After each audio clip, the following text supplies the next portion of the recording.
السلام عليكم ورحمة الله وبركاته. أهلا وسهلا بكم. اللهم صل وسلم وبارك على سيدنا محمد وعلى آله وصحبه أجمعين.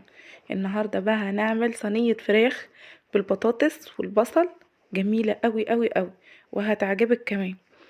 سهلة وبسيطة والفراخ دايبة فيها دوب كده. بصراحة الطريقة دي أنا بعتمدها عندي على طول لأني طعمها جميل جدا جدا جدا. هنبدأ مع بعض، بس قبل ما أبدأ الفيديو عايزة احلى لايك واحلى تعليق، ولو انتي لسه ما اشتركتيش عندي انزلي تحت اشتركي في القناة وفعلي الجرس عشان يوصلك مني كل جديد. هنبدأ بقى ونقول بسم الله. بداية كده انا حابة ان انا اتبل الفراخ بتتبيلة مميزة تخلي طعمها حلو وكمان تدي البطاطس طعم اجمل. فانا هبدأ كده، معايا معلقة كده من الملح، كمان معلقة من الفلفل والكمون، ومعلقة من الكركم، كمان معلقة من البابريكا، ومعلقة من بهارات الفراخ. بعد كده جبت عندي هنا طماطمية بشرتها بالمبشرة. كل الحاجات الحلوة دي هضيف عليها شوية من الزيت، وبعدين هديهم تقليبة كده. بعد كده هجيب نص ليمونة وانزل بيه عليه، بيدي طعم حلو قوي وبيديها مزازة كده خفيفة بتبقى حلوة قوي قوي. بعد كده هنزل بالفرخة، انا كنت مقطعاها وجبتها برضو غسلتها ونقعتها شوية في مية بملح وركنتها شوية. وبعد كده انا بقى هتبل الفرخة بالتتبيلة الحلوة دي وافضل ادعكها بيها كده، وهركنها متبلة كده ساعة لحد ما تاخد من التتبيلة بتاعتها في طاسة بقى على النار. بعد ما عدت ساعة، اول ما الطاسة تسخن عندي هديها انزل بقى بالفرخة واديها صدمة كده. طبعا هي انا ما حطيتش دهون لاني انا كنت حاطة زيت في التتبيلة، فانا مش عايزاها تبقى دسمة لاني بعد كده الفرخة هتنزل برضو الدسامة بتاعتها في قلب البطاطس. فطبعا انا هديها بس صدمة خفيفة، مش هديها تحمير جامد يعني، لاني انا حابة انها تاخد من تستوي في الطماطم وتاخد برضو البطاطس تاخد من طعمها. فهديها بس صدمة كده واقلبها على الوشين، وبعد كده هوريكم هعمل فيها ايه. يا دوب تاخد صدمة من الجنب ده وهنقلها على الوش التاني تاخد صدمة برضه. هي كده تمام. طبعا الصدمة اللي هي خدتها دي يعتبر يعني استوت نص تسوية. هبدأ بقى اطلعها من الطاسة. بعد كده اجيب 4 حبات من البطاطس هقطعهم تقطيع مش رفيع ومش تخين، وسط كده.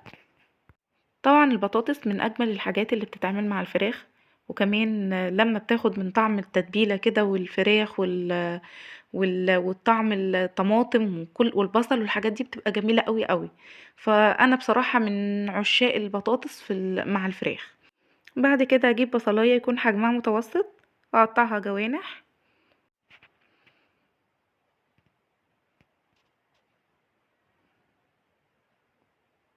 بعد ما قطعت البصل هجيب الصينية اللي هعمل فيها صينية البطاطس بالفراخ، ارص البطاطس في ارضية الصينية بالشكل ده.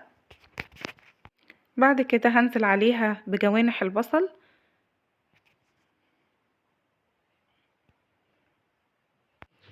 وبعدين هنزل بالفرخة كاملة ارصها على وشها كده. اشيل الصينية واوريكم اعمل ايه بعد كده. انا هجيب كل التوابل اللي تبلت فيها الفرخة، انا ما رميتهاش. بصراحة التتبيلة دي جميلة قوي وبتودي طعم الفراخ في حتة تانية، فانا هستفيد منها. كمان احط معاها كمان طماطمية مبشورة، انزل عليها بمعلقتين من معجون صلصة الطماطم، كمان احط عليها شوية كده من البابريكا وشوية من الفلفل والكمون. انا مش هكتر، نص معلقة بس من كل حاجة لاني طبعا التتبيلة فيها برضو بهارات، ونص معلقة من الكركم، وكمان نص معلقة من بهارات الفراخ. بعد ما قلبت كل الحاجات دي اظبط بقى الملح بتاعي، لاني كان طبعا انا حطيت مكونات تانية، فطبعا هتلاقي الملح نسبته قلت، فانا هحط شوية كده عشان اظبط الملح بتاعها. بعد كده اجيب شوية من المية انزل بيها على التتبيلة دي، اقلب بقى كل الحاجات دي وانزل بيها على صينية البطاطس. صراحة دي اجمل طريقة عملت بيها صينية البطاطس، كمان بتريح المعدة، مش بتتعبنا خالص، جميلة قوي قوي قوي. جربيها وقوليلي ايه رأيك في التعليقات. انا بقى بعد كده هجيب ورق من الفويل واغطي بيه الصينية وادخله على درجة حرارة عالية الاول لحد ما الفرن يبقى حامي جدا، وبعد كده هرفع صينية البطاطس على الشبكة على اول دور واخلي درجة الحرارة متوسطة لحد ما تستوي واطلعها. وهنا شكلها بعد ما استوت انا طلعتها وقمت حطاها تحت الشواية، اخدت وش.